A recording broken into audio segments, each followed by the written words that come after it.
Então diz assim, 1 Tessalonicenses 3:11. Ora, o nosso mesmo Deus e Pai e Jesus, nosso Senhor, dirijam-nos o caminho até vós. E o Senhor vos faça crescer e aumentar no amor uns para com os outros e para com todos, como também nós para convosco, a fim de que seja o vosso coração confirmado em santidade, isento de culpa, na presença do nosso Deus e Pai, na vinda do nosso Senhor Jesus Cristo com todos os seus santos. E aí ele começa o capítulo 4, né? Finalmente, irmãos, nós vos rogamos e exortamos no Senhor Jesus que, como de nós recebestes quanto à maneira porque deveis viver e agradar a Deus, e efetivamente estáis fazendo, continueis progredindo cada vez mais, porque estão inteirados de quantas instruções vos demos da parte do Senhor Jesus. Pois esta é a vontade de Deus, a vossa santificação. Então, eu vou ler só até aqui. Por que eu voltei um pouquinho no texto? Porque nessa carta, nesse trecho, o apóstolo Paulo, ele está falando, ele está ressaltando, né, a, ele está ressaltando a finalidade do seu esforço com relação à pregação do evangelho. Porque o objetivo dele era o quê? Era levar as pessoas a entenderem que sem santificação ninguém verá o Senhor. Era isso que ele estava tentando falar aqui, né? Ele estava falando que como é Deus que realiza tudo no meio de nós, tanto a possibilidade que Paulo teve, a oportunidade que ele teve de pregar a palavra para aquelas pessoas, quanto a oportunidade que aquelas pessoas tiveram de ouvir a mensagem e conhecer a verdade, né? E terem a sua fé confirmada na explicação, na pregação do apóstolo Paulo, também a finalidade de tudo isso, deles se encontrarem, de acontecer a pregação e tudo, era qual? Que o coração daquelas pessoas, daqueles novos cristãos, fosse confirmado na santidade. Por quê? Porque ele cita aqui na carta o quê, ó? Na presença do nosso Deus e Pai, na ocasião da vinda do nosso Senhor Jesus Cristo com todos os seus santos. Então, na verdade, a finalidade de toda essa comunhão da igreja é para quê? É para nos alinhar com a vontade do Pai, com a vontade de Deus, porque Jesus ele vai voltar, não está escrito isso? O Senhor Jesus ele vai voltar. E ele vai voltar acompanhado com todos os seus santos. É isso que está escrito. E na ocasião da vinda de Jesus, como que a igreja tem que estar? Santificada. Santificada. O que significa, em outras palavras? Sem culpa diante de Deus. Vocês entenderam? Por que sem culpa? Porque ele é juiz. Ele vai voltar para definir o destino eterno das pessoas. Entendeu? Então, essa é a finalidade do trabalho, da obra do apóstolo Paulo, tá? Aí eu coloquei aqui, ó, aí ele continuando na carta, ele fala assim, finalmente, porque ele tá terminando essa carta, né? Eu quero rogar, né, que como vocês receberam de nós a maneira como vocês devem se comportar como cristãos, que vocês continuem progredindo nesse comportamento. Por quê? Porque a vontade de Deus é o quê? A vossa santificação, que em outros termos é a vossa separação do pecado. Então, tudo aquilo que é pecado, tudo aquilo que quebra a lei de Deus, a gente tem que se separar, tem que se abster daquilo. É isso que Paulo está dizendo. Aí eu pedi para a Cris abrir em Hebreus capítulo 12. Lê o versículo 14, Cris, para nós, por favor. No 13 fala: façam caminhos retos para os seus pés, para que o manco não se desvie, antes seja curado. Sim, mas... Aí 14. Isso. Esforcem-se para viver em paz com todos e para serem santos. Sem santidade, ninguém verá o Senhor. Entenderam? A gente acabou de cantar que Deus é santo. Santo é o teu nome em todo lugar. Reto é teu querer, de graça e paz, né? Então, se Deus é santo, nós precisamos entender que sem santificação ninguém vai ver o Senhor. Então, a ocasião da volta de Jesus, a gente não pode estar de qualquer jeito, a gente não pode estar no pecado, entenderam? É isso. Por isso, todo o esforço do apóstolo Paulo, todo o esforço nosso, todo o esforço da igreja em estudar a Bíblia para compreender. Quanto mais a gente entender a respeito dessas coisas, mais fácil é para a gente tomar decisões, não é verdade? É isso. Onde entra o jejum também, não? Isso, entendeu? Que também contribui para o processo de santificação. Entendeu? Tá? Segunda Pedro, Jaime, capítulo 3. Qual que é o título da sua Bíblia aí? Só o título para eu saber. A segunda vinda de Jesus. Ah, então é isso mesmo. Aqui está falando nessa carta que essa santificação do homem é justamente porque vai acontecer a volta de Jesus, a segunda vinda. E nessa carta de Pedro, ele vai falar sobre essa segunda vinda. Então, por favor, faz a leitura do versículo 1 ao 18, mas vai bem devagar. Amados, escrevo-vos agora esta segunda carta, em ambas as quais desperto com exortação a pureza de vossos entendimentos. Ó o entendimento. Ele quer fazer o que escrevendo essa carta? Qual que é a intenção de Pedro? Despertar o entendimento das pessoas. Para que vos lembreis das palavras que dantes foram ditas pelos santos profetas e de nosso mandamento, como apóstolos do Senhor e Salvador.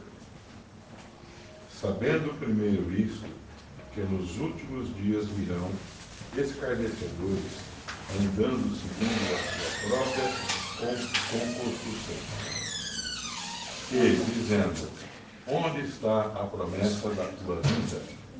Porque desde que vos dormiram, todas as coisas permaneceram como desde o princípio da criação? Só até aí. Então, o que Pedro está dizendo? Que ele não queria que a gente... Ele queria que a igreja entendesse que nos últimos dias, que é no final da história, vai lembrando da aula. Nos últimos dias, no final da história, o que ia acontecer? Ia ter pessoas que eram escarnecedoras, que iam zombar sobre o assunto da volta de Jesus. E eles iriam perguntar assim: nossa, mas Jesus vai voltar, mas não voltou ainda? Faz 2000 anos que ele morreu e não voltou ainda. Ou seja, desde que os pais dormiram, olha a Bíblia atestando novamente a morte como um sono, como uma entrada num descanso, né? Desde que os pais dormiram, todas as coisas permanecem iguais. Jesus não voltou, não aconteceu nada. É isso que Pedro está falando. É assim que as pessoas vão falar. Você tá louco falar que Jesus vai voltar, entendeu? Morre gente, nasce gente e ele não voltou. E aí, Jaime, o que ele vai falar aqui no versículo 5? Porque voluntariamente ignoram isso, que pela palavra de Deus já deste a antiguidade existirem os céus e a terra, que foi tirada da água e no meio da água subsiste. Pelas quais coisas percebeu o mundo Pereceu, né? Pereceu o o mundo. mundo de então, coberto com as águas do dilúvio. Então ele está dizendo que essas pessoas, elas esquecem voluntariamente, deliberadamente, elas esquecem de propósito que um dia o mundo já foi destruído pelo dilúvio, né? Ora, versículo 7. Mas os céus e a terra, que agora existem pela mesma palavra, se reservam como tesouro e se guardam para o fogo, até o dia do juízo e da perdição dos teus homens, dos teus templos. Dos homens ímpios. Dos homens ímpios. Aqui ficou isso. Certo? Então, o que ele está falando? Que os céus que agora existem e a terra estão guardados para destruição através do fogo. É isso que está dizendo aqui, não é? Estão reservados para o dia do juízo e destruição dos homens ímpios. Quem são os homens ímpios? São aqueles que não estão separados do pecado, que acham tudo isso uma grande bobagem. Ah, não vai acontecer nada. Pode continuar mentindo, roubando, matando, brigando, adulterando. Não, Deus é amor. Deus é amor. Não vai acontecer nada. E as pessoas vivem como se não fosse acontecer nada. Só que a palavra de Deus diz que os céus e a terra que agora existem estão entesourados para serem destruídos pelo fogo. Ou seja, vai cair fogo do céu. Tá? Aí no versículo 8, Jaime, pode continuar. Mas, amados, não ignoreis uma coisa, que um dia para o Senhor é como 1000 anos, e 1000 anos como um dia. O Senhor não retarda a sua promessa, ainda que algum a tenha por tardia, mas é longânimo para conosco, não querendo que alguns se percam, senão que todos venham a arrepender-se. Então, por que não acaba? Por que Jesus não voltou ainda? Está escrito aqui. Por que ele está demorando? Ele não está demorando. Porque existe um tempo certo para todas as coisas. Existe um momento certo. Ele não vai voltar no 5º milênio, nem no 6º. Ele vai voltar no 7º. Por que o 7º? Porque o 7º já foi revelado que é o descanso, é o tempo que Deus determinou para o descanso. E Deus criou o homem para o descanso, para o desfrute. Deus não criou o homem para isso que a gente vive aqui. Sabe por que não? Por que ele não criou o homem no 2º dia? E ele criou só no 6º? Adão acabou de nascer no 6º dia. No dia seguinte já era o sábado. Já era, Adão, o que nós vamos fazer? Nada. Nós vamos descansar, tá tudo pronto. Vocês estão entendendo para que Deus criou o homem? Para o desfrute, para o descanso, para a paz. Mas o homem não quer viver em paz. Ele está sempre querendo arrumar um problema para a cabeça dele, entendeu? Que foi o que Adão arrumou através do pecado. Então, percebam que existe uma data para a volta de Jesus. E aí ele fala assim, e por quê? Mesmo que alguns ainda julguem demorado a volta de Jesus, não é que ele está demorando, é que ele é longânimo, ele é paciente, porque ele não quer que nenhum se perca, mas ele quer que todos cheguem ao conhecimento da verdade para poderem decidir. Por isso que Jesus disse lá em Mateus 24 que ele só voltaria depois que o evangelho do reino fosse pregado a todas as nações. Todo mundo vai ter oportunidade de decidir o que quiser. Ninguém vai levar a saraivada de fogo na cabeça sem saber o porquê. Vocês estão entendendo? É escolha. Mas essa longanimidade, ela, pra mim, eu entendo que ela tenha um começo, um meio e um fim também. Sim, existe uma data para a volta, uma data limite. Sim. Que é a entrada do 7º milênio. Porque, considerando isso, eu acredito que chegou no 7º milênio. Ainda não chegou. Ah, tá. Sim, chegando, sim. As pessoas não se santificaram, não tem longanimidade. Acabou. Acabou. São 6.000 anos de longanimidade. Sim. Entendeu? Que deveriam ser passado isso de geração em geração. E aí nos últimos dias virão homens que vão escarnecer. Ah, desde que meus pais dormiram, nada mudou. Ele não vai No voltar. calendário hebraico, nós já estamos perto do 7º, Entrando, né? Na virada. Aí 5. Então, gente, veja bem a gravidade do que nós estamos vendo. Nós estamos vendo na Bíblia Pedro escrevendo uma carta atestando sobre a volta de Jesus, né? Então, vocês entenderam essa parte? Ó, a longanimidade, Cássia, ó, ele é longânimo para convosco, não querendo que nenhum pereça ou morra, senão que todos cheguem ao arrependimento. Porque sem arrependimento não existe perdão. Como que eu vou ser perdoada por Deus de uma coisa que eu não me arrependi? Existe isso? Vocês entenderam? Isso é santificação. Isso é santificação. Porque, Marcinha, uma vez que eu me arrependo, o que eu vou fazer? O que vai evidenciar o meu arrependimento? É o meu choro? São as minhas palavras? Aí eu não vou fazer mais. É a sua mudança, é o seu comportamento, é a sua atitude. Falar até o papagaio fala. O que a gente tem que observar é o comportamento. É o que Deus observa. Deus observa o comportamento nosso.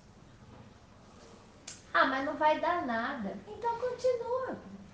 Ué, você é livre, foi para a liberdade que Cristo te libertou. Quem sou eu? Eu vou te prender? Não vou mesmo.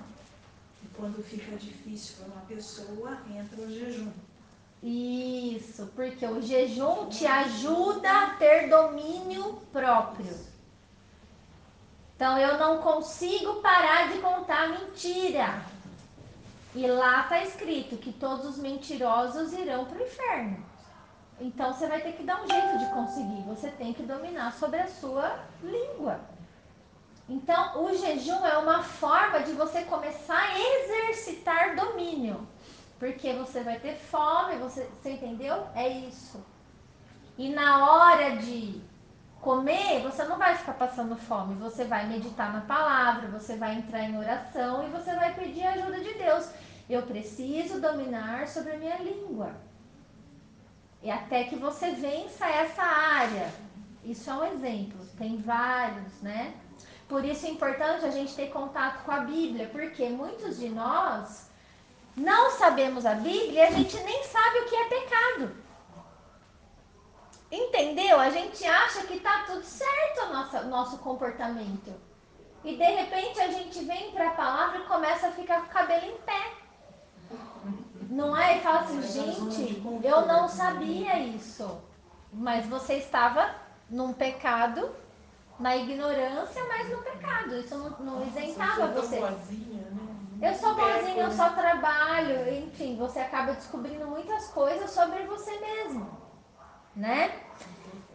No versículo 10, Jaime. Mas o dia do Senhor virá como o ladrão da noite, no qual os céus passarão com grande estrondo, e os elementos ardendo se desfarão, e a terra e as obras que nela há se queimarão. Havendo, pois, de parecer todas estas coisas, que pessoas vos convém ser com santo trato e piedade, aguardando e apressando-vos para a vinda do dia de Deus, em que os céus em fogo se desfarão e os elementos ardendo se fundirão. Porém, segundo a sua promessa, aguardamos nossos céus, novos céus e nova terra, em que habita a justiça. Isso, só até aí. Então, dá para saber quando que Jesus vai voltar? Sim ou não? Ele vai voltar. Por que não dá para saber? Você sabe quando vai vir o ladrão na sua casa? Eu não sei. Então isso significa que vai vir, vai ser de repente, quando você não estiver esperando. Vocês entenderam? Não é que não dá para saber. Você consegue saber os tempos, você discerne os tempos, que nem a gente sabe que a gente está entrando no sétimo, o sétimo fala do descanso através dos estudos, então a gente está sabendo que vai ser por aí. Mas o dia que ele vai voltar, ninguém sabe. Por quê? Porque está escrito. Ou a gente crê, ou a gente vai para casa dormir, entendeu? Está escrito que virá, entretanto, como ladrão o dia do Senhor. Agora, presta atenção nessas expressões. Volta de Jesus é a mesma coisa que o dia do Senhor. Por que eu tenho que prestar atenção? Porque quando você for ler o Antigo Testamento, não vai estar escrito a volta de Jesus. As profecias, elas vão se referir à volta de Jesus como o dia do Senhor. Entendeu? E aí você vai começar a compreender que antes de Jesus nascer na terra, já se falava da volta dele na terra, lá no Antigo Testamento. Então são chaves de interpretação bíblica que você precisa se atentar. Então esse dia do Senhor é a volta de Jesus, entendeu?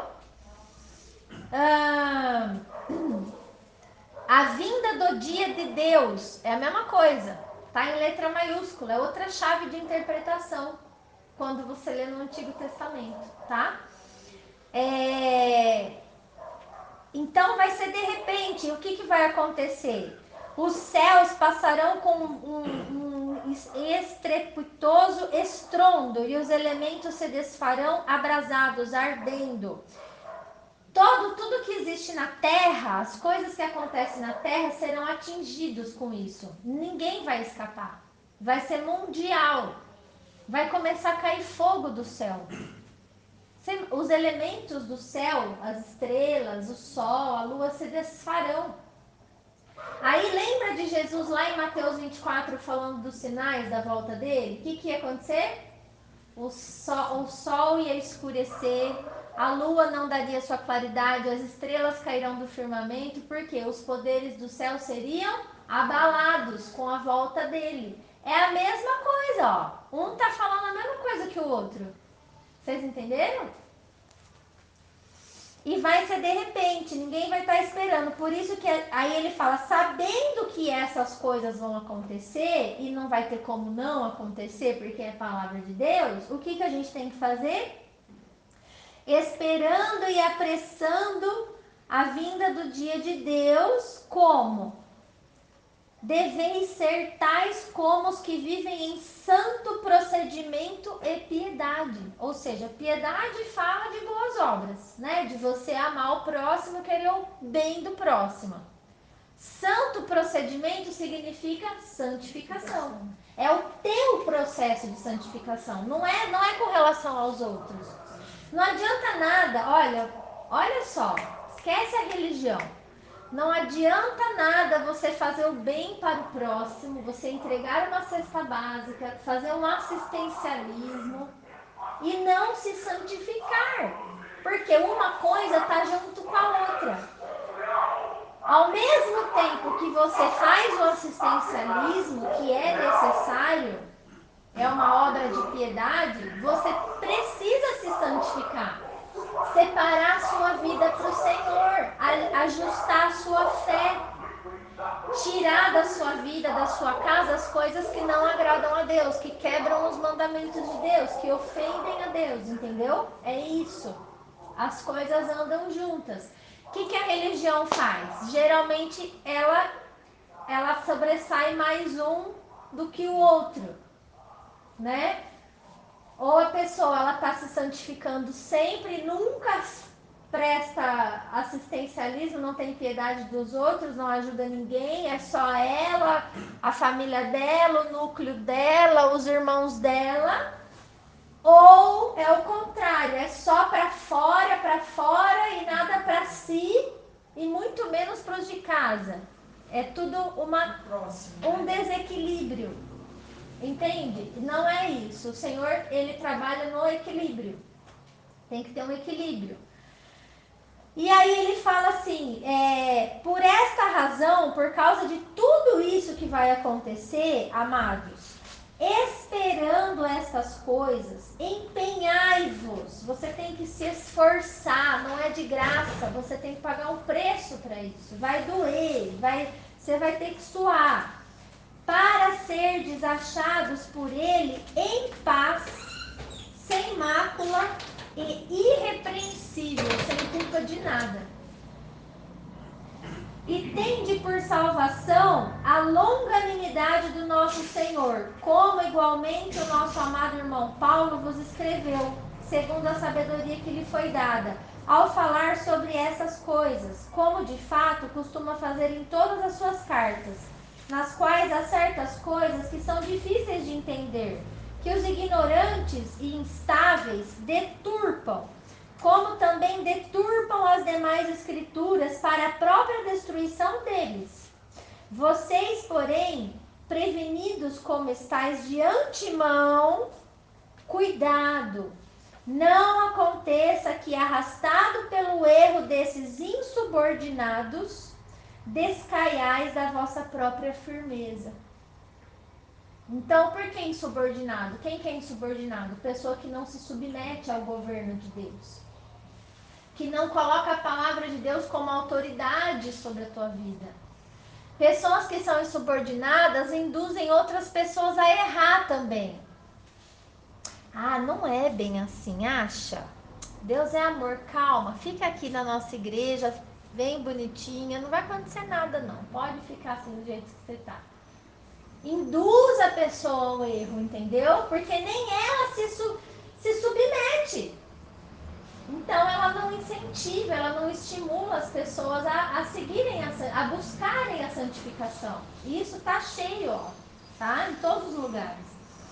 Antes, crescei na graça e no conhecimento do nosso Senhor e Salvador Jesus Cristo. A Ele seja glória, tanto agora como no dia eterno. Que dia que é o dia eterno? É o 8º dia. Que não existe. Não tem, né? É o dia eterno, entendeu? É o 8º. Então, por que o 8º? Porque Jesus vai governar a terra por 1000 anos. E quando ele terminar de restaurar todas as coisas, vai acontecer o juízo final. E no juízo final é que vai ser definido tudo. Aí a gente entra no 8º dia, no dia eterno. Aí acabou. Aí não tem mais nenhum tipo de julgamento, entendeu? O que foi, o que não foi, fosse. É isso. Então, para tudo tem um tempo determinado para acontecer. E engraçado, eu quis ler esse trecho da carta de Pedro, porque justamente ele cita que Paulo, pela sabedoria que Deus lhe deu, escreveu nas cartas dele sobre esse assunto, que é o assunto da volta de Jesus, que é o que a gente vai ver nesse capítulo. Legal essa conexão, né? Sim. Outra coisa, ele fala lá no finalzinho do capítulo 3 que Jesus vai voltar com todos os seus santos. E aí você que aprendeu que tem um monte de santo lá no céu, fala aí, tá vendo? Aqui, ó. Aí. E agora, né? E agora eu convido você a abrir em Mateus capítulo 25, versículo 31 a 34. Tá vendo? Olha, céu. Viu? Eu sabia que os santinhos estavam lá, tudo no céu com Jesus.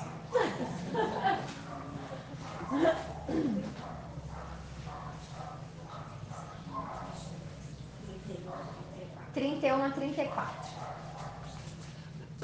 Quando o Filho do Homem vier na sua glória, acompanhando de todos os anjos, Peraí, com quem que ele vai vir? os anjos, Ah, não é. A Maria não vai vir junto? E o São Pedro? Nem o São Bento? Ninguém, mas é só os anjos mesmo? Entendi. O que ele vai fazer quando ele vier na sua glória com todos os seus anjos? então se assentará em seu trono glorioso. Todos os povos da terra serão reunidos diante dele. Então onde que ele vai voltar para onde? Ele vai voltar para o céu? Vai todo mundo para o céu? Não na terra. Ele vai voltar para a terra. E ele vai reunir quem? Todas as nações da terra. E ele separará um dos outros, assim como o pastor separa as ovelhas dos cabritos. E colocará as ovelhas à sua direita e os cabritos à sua esquerda. Então o rei dirá aos que estiverem à sua direita: venham vocês, que são abençoados por meu Pai. Recebam como herança o reino que meu Pai lhes preparou desde a criação do mundo. Só até aí, né? Certo? Então o que ele vai falar aos que estão à sua direita? Pega a dica, pega o código, hein, gente? Na direita tem quem? As ovelhas? E ele vai falar o quê? Vinde benditos do meu Pai, tomai posse da herança que vos está preparada desde a fundação do mundo.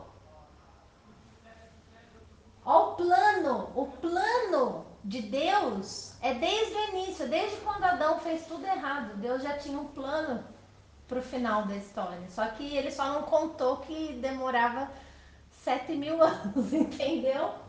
Vocês estão entendendo? E aí, ele fala assim, herança. O que Jesus disse no Monte das Bem-aventuranças? Que os mansos... os mansos Herdarão todas.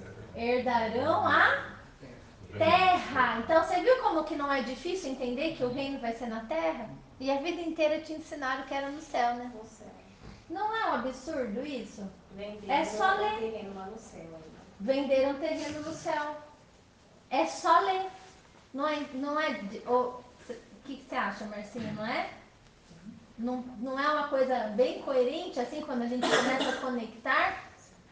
Mas aí você fala assim, por que lá em Tessalonicenses ele fala com seus santos? Não custava falar com seus santos anjos? Custava, era para dar um nó na nossa cabeça mesmo. Era para a gente ler a Bíblia inteira e começar a fazer conexão. Porque os anjos, é isso que a gente não entende. Os anjos, eles são seres espirituais que foram criados com liberdade, igual os homens, eles têm livre-arbítrio. Então, eles podem ser santos anjos ou anjos rebeldes. Os anjos rebeldes são os anjos caídos, aqueles que caíram do céu, que foram expulsos da presença do Senhor. Entendeu? Se você procurar o que significa a palavra demônio, o que você vai encontrar? Anjos caídos.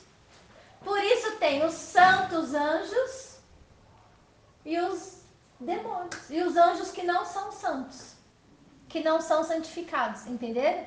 Por isso que a palavra diz que Jesus vem com todos os seus santos, certo? Joel, capítulo 2, Carlinhos. Vamos conectar mais. 31 e 32, os versículos.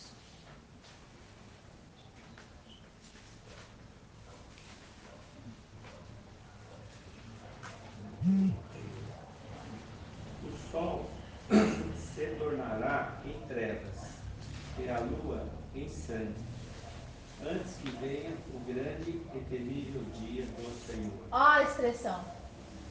Achou o Antigo Testamento? Jesus nem tinha nascido. E ele já estava falando a mesma coisa que Jesus disse lá em Mateus 24. Entendeu? Que o sol se escurecerá e a lua se tornará em sangue antes que venha o grande e terrível dia do Senhor. E aí vai acontecer o que no versículo 30?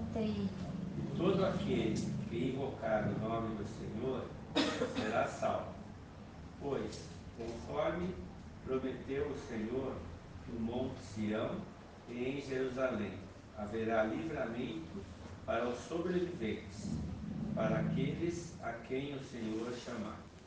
Fala de sobreviventes na terra, aqueles a quem o Senhor chamar.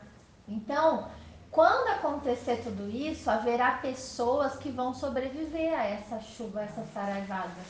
Elas não vão estar nem lá nem cá. São seres humanos que sobreviverão e entrarão no reino, entendeu? Mas em formato humano. Elas não são redimidas. Elas não são aqueles... Os sobreviventes é diferente daqueles a quem o Senhor chamar. Lê, eu vou... Não, você lê, que você que abriu aí. Lê de novo para você entender. Haverá sobreviventes no Monte Santo e aqueles a quem o Senhor chamar. São classes de pessoas diferentes. Por quê? A quem o Senhor chamar são aqueles que terão os seus corpos transformados, que é o que vai estar escrito nesse capítulo. São os que estão em descanso. Não, são os vivos que nós, por exemplo, se Jesus voltar agora, nós que cremos, nós não vamos ser os sobreviventes. Nós vamos ter os nossos corpos transformados num piscar de olhos. Nós já vamos para a glória. O nosso corpo vai virar um corpo espiritual igual ao da pessoa que está ressuscitando agora. Ai, amém, eu quero estar nesse meio. Você entendeu? Todo mundo. Estou para te contar que todo mundo quer. Teremos um corpo que não morre mais. Quando você pensa num espírito, não sei você, mas a gente pensa numa, tipo uma alminha penada, assim, uma coisa transparente. Isso. Não, nós seremos como Jesus é hoje, ressurreto. Ele tem um corpo, Marcinha. Quando ele subiu aos céus, todo mundo viu ele subindo. O corpo, Tomé tocou no corpo dele ressuscitado, só que é um corpo que não morre mais. É um corpo que não envelhece, que não precisa fazer cocô, que não apodrece, que não tem dor na cabeça, que não sente mais dor. Você tá entendendo? Não é um corpo assim que nem é o nosso. É um corpo espiritual eterno, incorruptível, que não pode mais pecar. Não consegue, não peca mais. Por quê? Porque foi tirado, é um corpo regenerado. É um corpo transformado. Olha isso. Esses são aqueles a quem o Senhor chamar. Mas haverá os sobreviventes. Quem é o sobrevivente? É aquele ímpio que não morreu na pedrada. Sobreviveu. Então ele vai ficar vivo no reino. E Jesus vai governar sobre quem? Sobre esses. E os seus santos, a sua igreja, vai governar sobre quem? Quem vai ser o prefeito da cidade? A igreja, alguém que o Senhor vai botar como prefeito da cidade para governar sobre os sobreviventes. Isso é o reino de Deus na terra. Jesus vai ser rei. Entenderam a situação? Ai, sim. Aí nós vamos dormir, pai. Aí vai ter o quê? Descanso. Descanso. Pouco tempo. Por Da quê? alegria da Braille é pouco tempo. Por que vai ter o 8º dia ainda? Porque o juízo final vem depois. Por causa do maledeto que sobreviveu. Na pedrada. Porque vai ter um monte de gente E vai nascer. sobrevivente que é casada. Vamos supor que eu e o Ronaldo somos os dois que sobreviveram. A gente não é casado? Ser humano? A gente vai continuar tendo filhos. E a Terra vai passar por um repovoamento dentro do milênio. Essas crianças são tudo ser humano. Vai conhecer só o reino de Jesus. Não vai conhecer o Satanás. O Satanás está preso. Não vai conseguir. E o livre-arbítrio delas? Elas não vão conhecer o que é o mal. Elas vão conhecer só a história. Tanto é que para explicar para essas crianças a redenção que foi feita com Jesus na cruz, vai voltar a ter o sacrifício de cordeiro no templo. Os animais no milênio. Para explicar, Vai elas já não vão nascer com uma consciência elevada? Não, que consciência elevada, não existe isso, Marcinho. O ser humano é caído. O ser humano usa 10% do seu cérebro, né? Não existe isso. Se existisse desde Adão, a gente já estava para usar 90% do cérebro. Então, assim, pensando por esse ângulo, tá? Tenta pensar por essa linha de raciocínio. Desconstrói um pouco para tentar caber essa parte e depois se assimila. Mas a gente vai ler mais coisas. Bom, mas então esse pessoal que está no milênio não vai ter pecado? Vai ter pecado. Não, vai dar. Jesus vai governar com o quê? Com cetro de ferro. A nação que não subir para adorar o rei vai ser castigada com falta de chuva. Está escrito isso aqui. É depois que vai ser preso Satanás, né? Vai ter pecado, porque esses sobreviventes, eles são seres humanos. Eles vão pecar. Por isso que vai ter expiação do pecado. Eles têm que levar o animal no templo, fazer aquela expiação com o animal, derramar o sangue do cordeiro inocente por causa do pecado deles.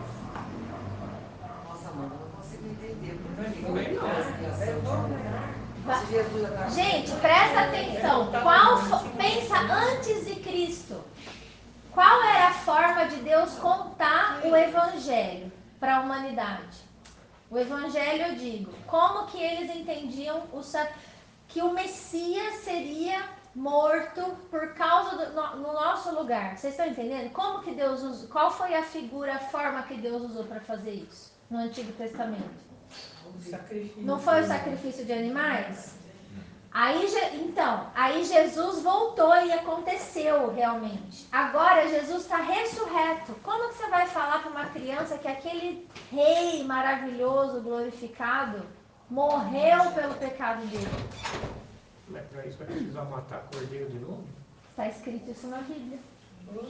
O templo, ele vai existir. O terceiro templo. Gente, vocês nunca ouviram falar do terceiro templo? Para que vai entender de novo? Para que vai reconstruir o terceiro templo?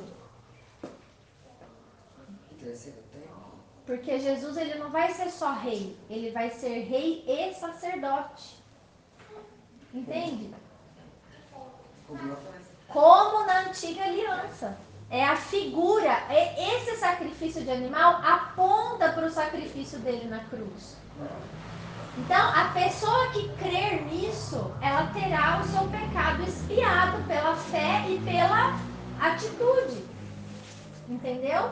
É assim que vai ser. No reino de Deus, no reino de Jesus. E todo mundo vai saber que o rei é aquele cordeiro que está sendo sacrificado. Que o pecado já foi expiado, mas o pecado ele só é expiado na vida daquele que crê. Nós somos limitados, nós precisamos ver, nós precisamos de figuras para entender as coisas. Por isso que os 6 dias da criação aponta para os milênios, para os 1000 anos de cada momento. A gente precisa disso, entende? Certo? Eu vou ler Vamos conectar agora com Apocalipse 6, versículo 12. Olha só, João teve a visão lá do futuro.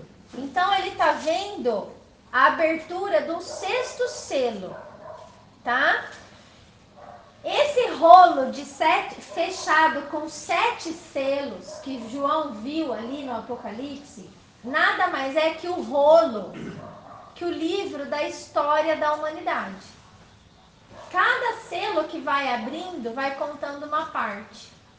E João vai declarando isso. Quando ele abre o 6º selo, olha o que ele conta para nós. Vi quando o cordeiro, com C maiúsculo, quem é esse cordeiro? É o bicho? Não, Jesus. É Jesus. E por que você sabe que o cordeiro é Jesus? Porque ele foi enrolado na túnica. Não, Cris. Porque a figura que foi usada no Antigo Testamento para revelar Jesus foi essa. Entendeu, Cássia? Tem que ter uma figura lá no futuro. E vai ser isso. Vi quando o cordeiro abriu o 6º selo e sobreveio grande terremoto. O sol se tornou negro como um saco de crina, a lua toda como um sangue. As estrelas do céu caíram pela terra, como a figueira quando abalada por vento forte deixa cair os seus figos verdes. E o céu recolheu-se como um pergaminho quando se enrola. Então todos os montes e ilhas foram movidos do seu lugar. Os reis da terra, os presidentes, né? Os grandes, os comandantes, os ricos, os poderosos, e todo escravo e todo livre se esconderam nas cavernas e nos penhascos dos montes. Olha os bunkers. E disseram aos montes e aos rochedos: caí sobre nós e escondei-nos da face daquele que se assenta no trono e da ira do cordeiro, porque chegou o grande dia da ira deles, e quem é que pode suster-se? Então a volta de Jesus é um dia de ira, é um dia de destruição. Vocês entenderam? Isso aqui está narrando a abertura do 6º selo, tá? Agora o capítulo 8. O capítulo 8, vamos para o 7º selo, que é o último. O que está falando? Capítulo 8, versículo 1. Quando o cordeiro abriu o 7º selo, houve silêncio no céu cerca de meia hora. Por que será que ficou quieto no céu? O que vocês acham?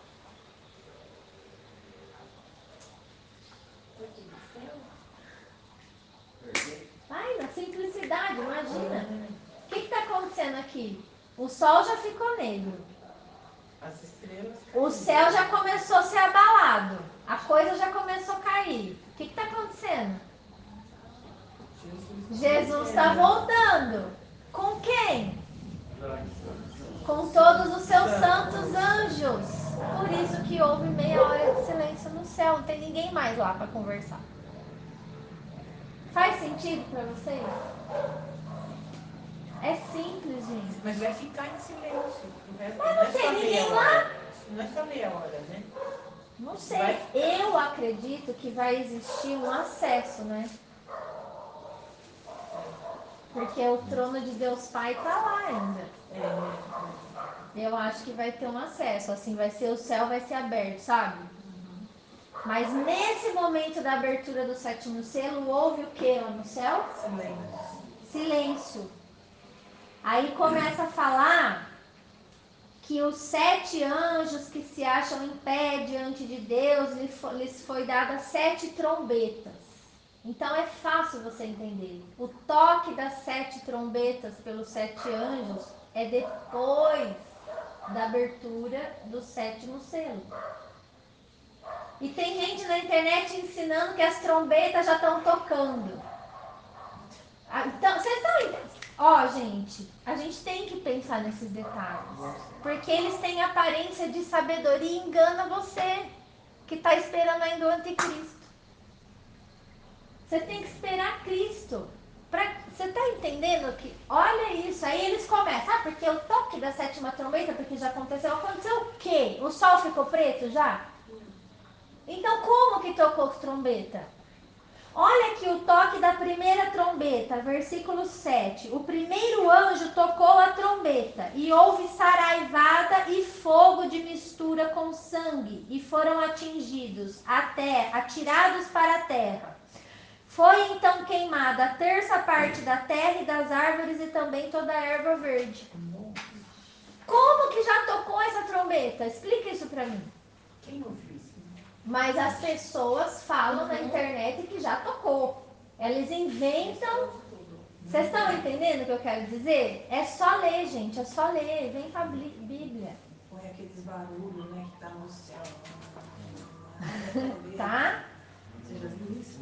Agora são 7 trombetas, não são? Na abertura do 6º selo. A primeira desce o quê? Fogo com pedrada. É a mesma coisa que Pedro falou, não é? Então, você vê como tem conexão? Agora vamos ler a 7ª, o último toque da última trombeta. O que está escrito? Versículo. Peraí, a 7ª trombeta está no capítulo 11, versículo 15. Eu vou ler. Versículo 15. 15. O 7º anjo tocou a trombeta e houve no céu grandes vozes, dizendo... Por isso que eu acredito que está aberto a passagem, entendeu? O reino do mundo se tornou do nosso Senhor e do seu Cristo, e ele reinará pelos séculos dos séculos. Ninguém vai tirar Jesus do trono. Agora, daqui para frente, acabou. Vão tentar, né, no final do milênio, mas não vão tirar. É, o Lula tem que morrer nessa hora. Nessa hora. Ixi, eu quando eu leio essas coisas, eu nem lembro de Lula, de nada, eu só penso em Jesus. Olha aqui o que aconteceu. E os 24 anciãos que se encontram assentados no seu trono diante de Deus, prostraram-se sobre o seu rosto e adoraram a Deus, dizendo assim, olha o que eles diziam. Graças te damos, Senhor Deus Todo-Poderoso, que és e que eras, porque assumiste o teu grande poder e passaste a reinar. Então, em que contexto os 24 anciãos estão conversando com Jesus? Na ocasião da volta dele. E na ocasião da volta dele aconteceu o quê? A ressurreição dos mortos e a transformação dos vivos para a entrada no reino. Então, por que você acredita quando você vê na internet que os 24 anciãos estão diante do trono de Deus lá no céu? Quem são os 24 anciãos? As 12 tribos de Israel, os 12 filhos de Jacó, né, os patriarcas, e os 12 apóstolos. 24. As colunas. Eles estão ressurretos, eles estão ressuscitados ali diante do... Ninguém está no céu aqui, ninguém está vendo nada no céu. Assumiste o teu grande poder, passaste a reinar. Onde que Jesus está reinando? Na terra. Então por que a gente fica sendo enganado nessa história? Na verdade, as nações se enfureceram e chegou, porém, a tua ira e o tempo determinado para serem julgados os mortos. Por quê? Porque só ressuscitou quem era crente. E quem morreu descrente não ressuscitou na volta de Jesus? Não, continua dormindo. Mas quando que vai ressuscitar? No final do milênio. Quem estudou meu vídeo está compreendendo melhor. Vocês estão entendendo por que eu pedi para estudar aquele vídeo? Porque são 2 ressurreições. A gente leu junto lá.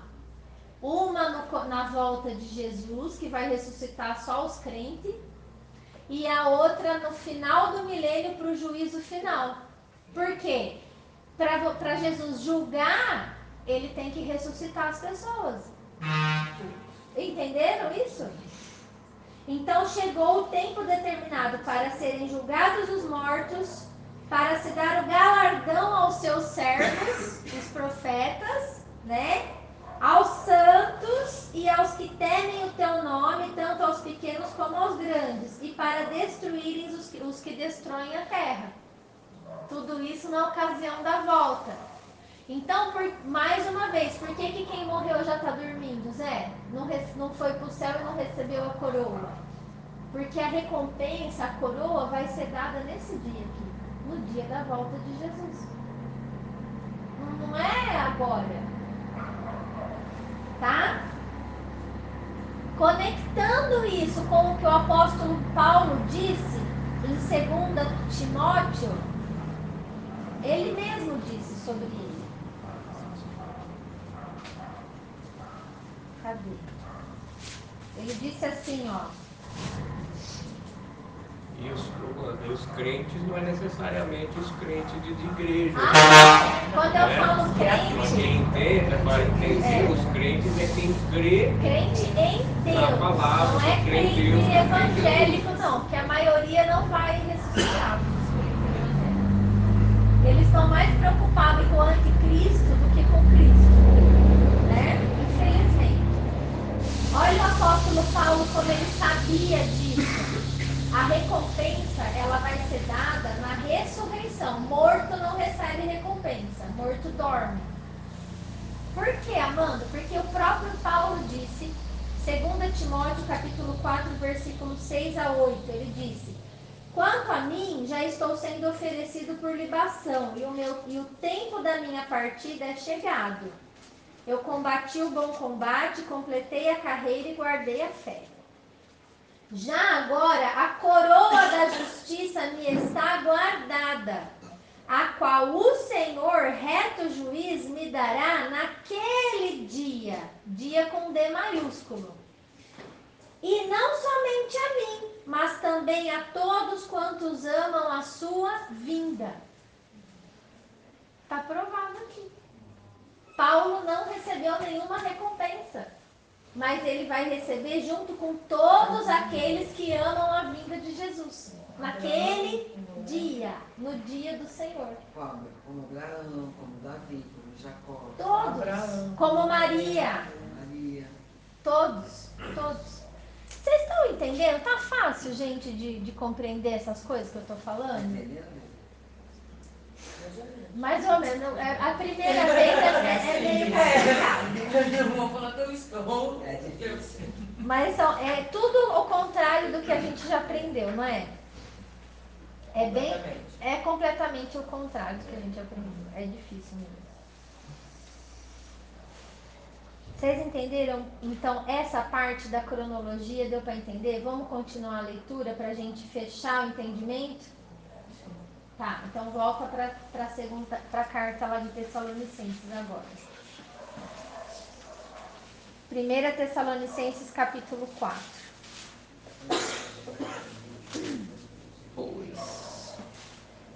Versículo 3.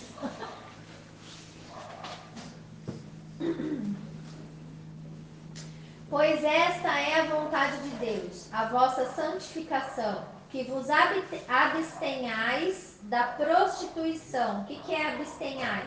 Deixar de fazer isso.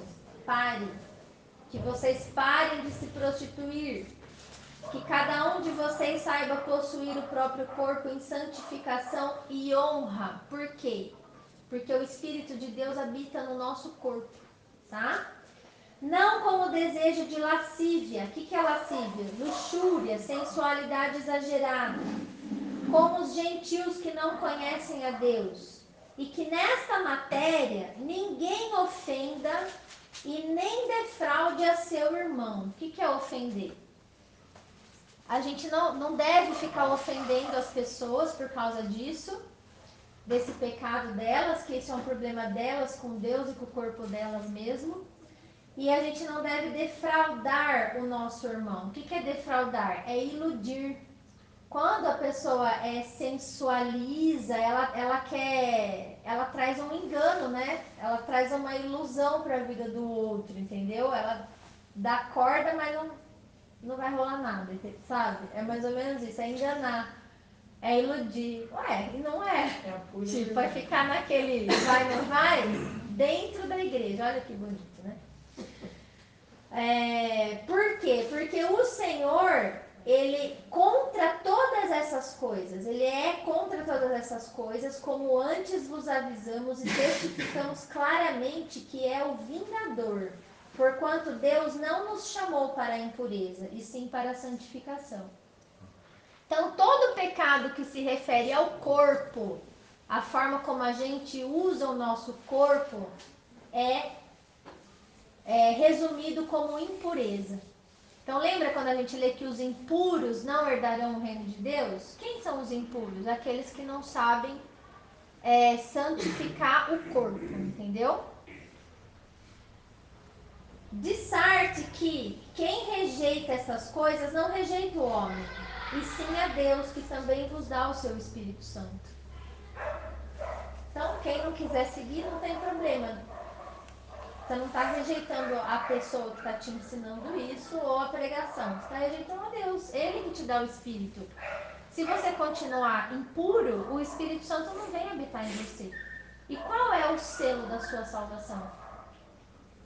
Quem que vai atestar que eu e você somos salvos? Não é a presença do Espírito Santo em nós? Como que ele vai habitar num corpo que está impuro? É incoerente, não é?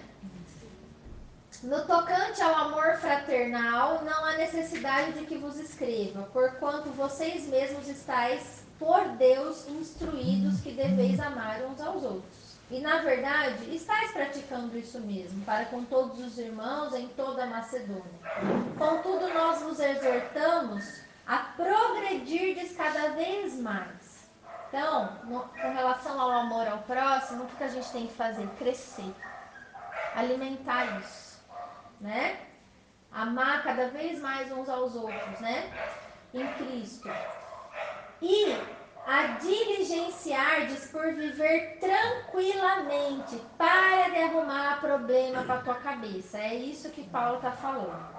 Cuidar do que é vosso e trabalhar com as próprias mãos, como vos ordenamos. Ou seja, para de cuidar da vida dos outros. Vai cuidar da sua e vai trabalhar para você conquistar suas coisas. De modo que vos porteis com dignidade para os que são de fora e de nada venhais a precisar. Porque quando a gente trabalha e se esforça, a gente não precisa da ajuda de ninguém. É isso que a palavra diz. Isso faz com que a gente seja exemplo para os de fora e a gente começa a cumprir aquilo que Deus espera de nós. Porque nós somos abençoados, nós somos chamados a dar, não a pedir, ficar recebendo. Deus nos capacita para o trabalho, Deus envia o serviço, é só pedir. É só pedir. É só valorizar o trabalho que você tem. Quem não valoriza o que tem, perde. É óbvio. Agora, quem faz tudo certo, quem tem bom comportamento, não fica sem trabalho. E não precisa de nada. Né? É assim que ele ensinou. Aí ele fala assim: não queremos, porém, irmãos, que sejais ignorantes com respeito aos que dormem, para não vos entristecerdes como os demais que não têm esperança. Então ele está falando de gente que está dormindo? O que vocês acham? Você acha que ele ia perder um parágrafo da carta para falar de quem está dormindo? Ah, então ele está falando de quem? Dos mortos. Por quê? Como que você sabe? Presta atenção. Pois se cremos que Jesus morreu e ressuscitou, assim também Deus, mediante Jesus, trará em sua companhia os que dormem.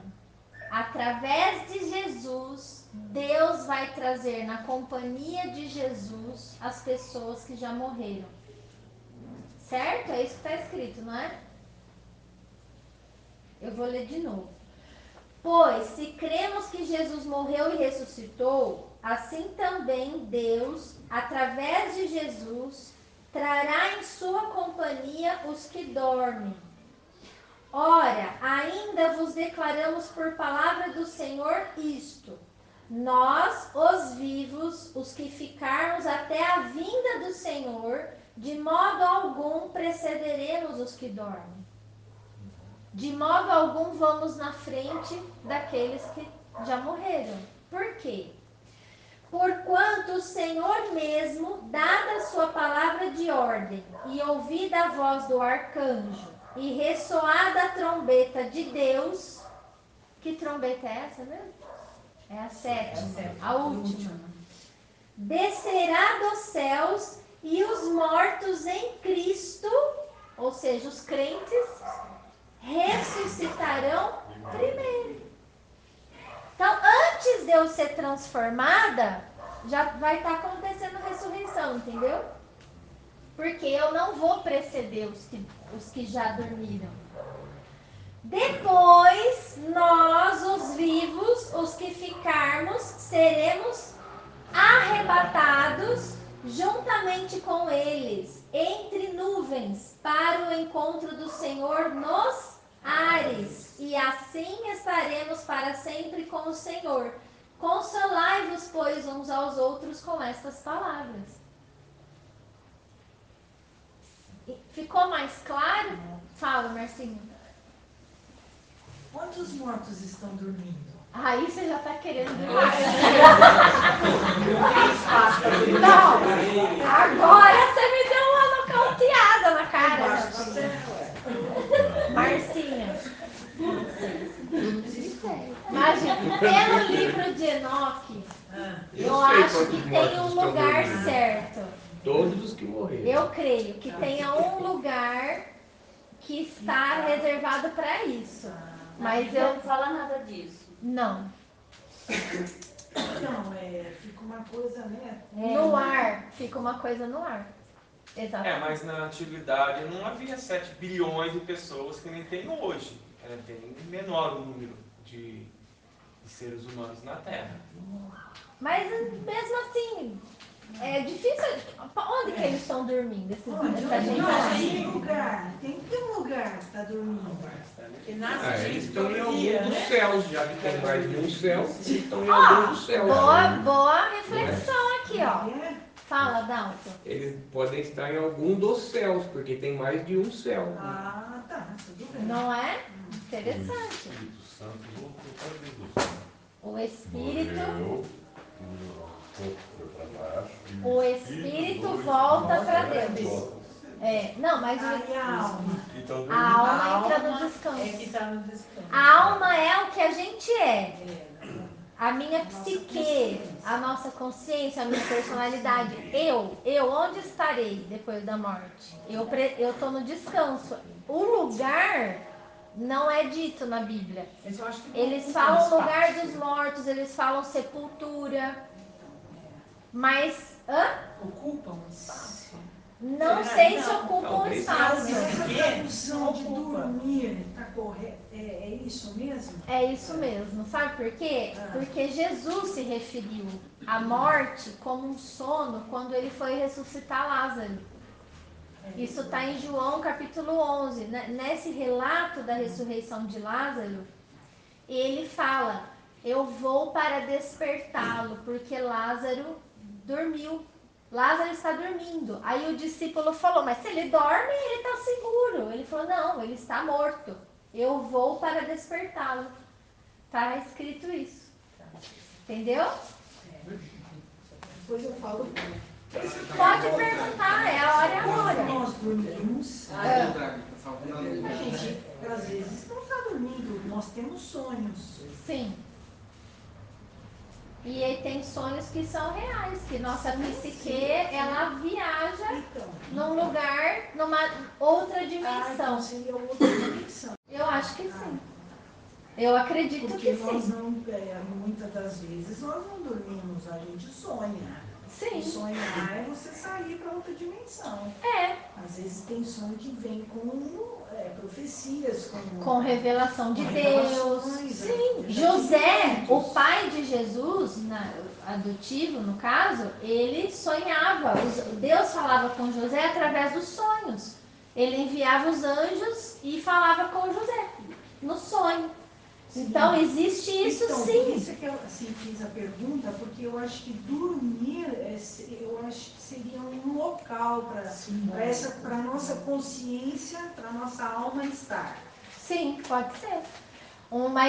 Mas mesmo que seja um local, O sono, dimensão. uma dimensão, um local físico, né? O sono, ele remete a uma inércia, a uma falta de interação. Porque quando você está dormindo, você não interage com ninguém. Não. O corpo não interage. Nem a sua consciência. Você está inconsciente, você está no descanso. A gente tem que olhar pela simplicidade das coisas. Porque se os mortos não receberam nenhuma recompensa ainda, vários textos falam sobre isso. O próprio apóstolo Paulo falou, Daniel também falou. Quer ver? Daniel, Antigo Testamento, último capítulo. Eu vou ler para você, é bem curtinho.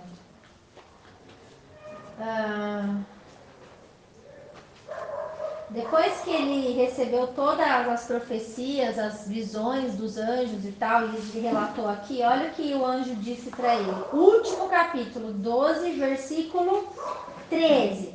O anjo disse, tu, porém, Daniel, segue o teu caminho até o fim, pois descansarás, e ao fim dos dias te levantarás para receber a tua herança.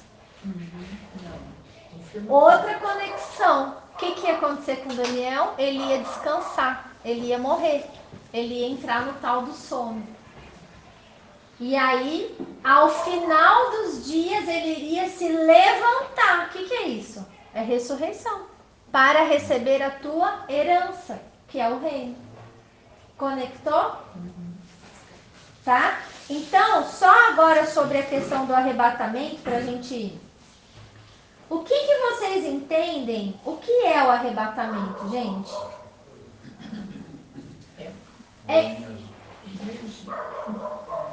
É importante vocês saberem isso, por quê? Porque existem muitas pessoas na internet falando que vai acontecer um arrebatamento secreto. Vocês já ouviram falar disso?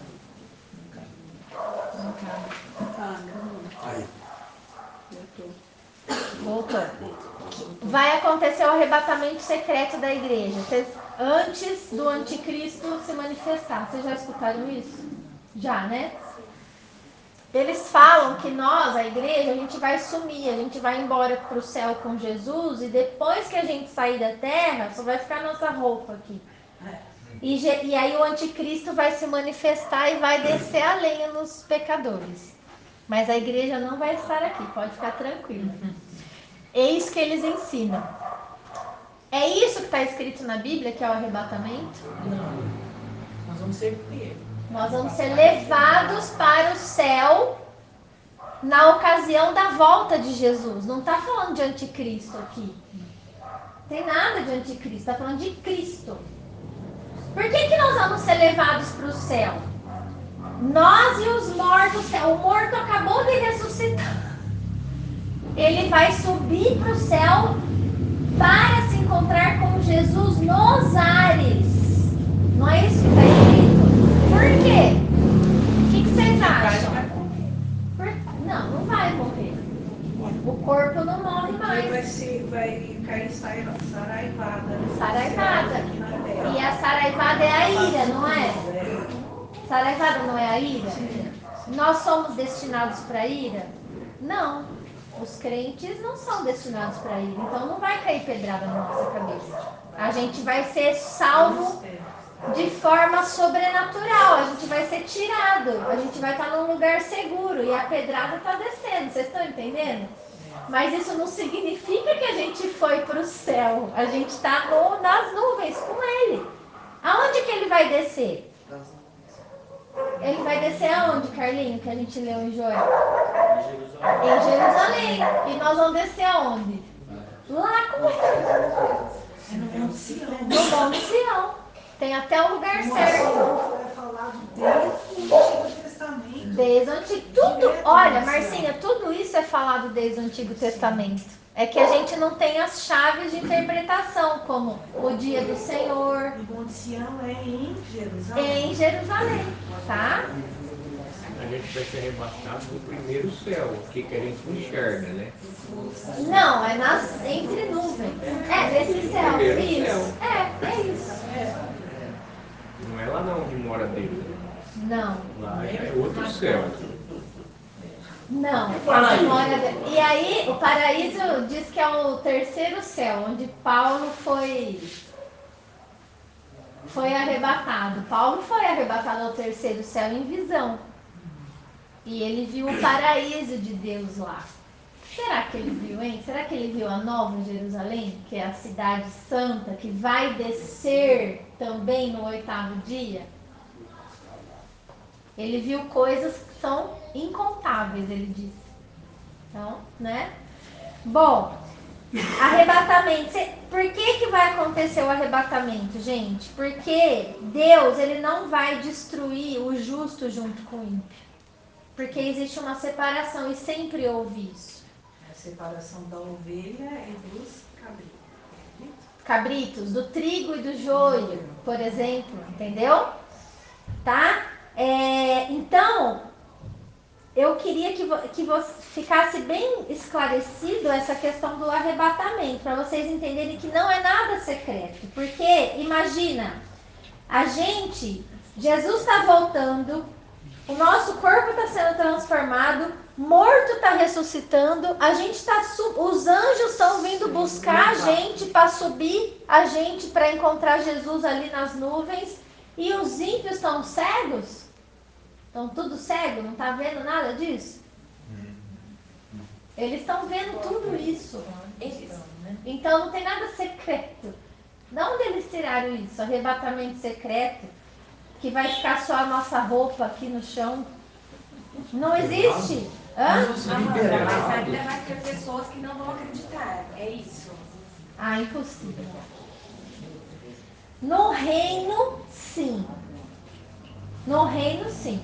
Porque as pessoas vão nascer humanos, aquela coisa de pecar, e vão querer que Jesus saia do poder, entendeu? Mas na volta de Jesus, eu acho que vai ser bem... Entende? Por isso, gente, vocês estão entendendo por que a gente tem que se santificar? Porque acreditar, até o diabo acredita em Jesus. A hora que as pessoas veem Jesus voltar, não vão acreditar? Mas vão ser salvas? Por quê? Porque não tem santificação. Sem santificação, ninguém verá a Deus. A Deus Pai, no caso, entendeu? Tá?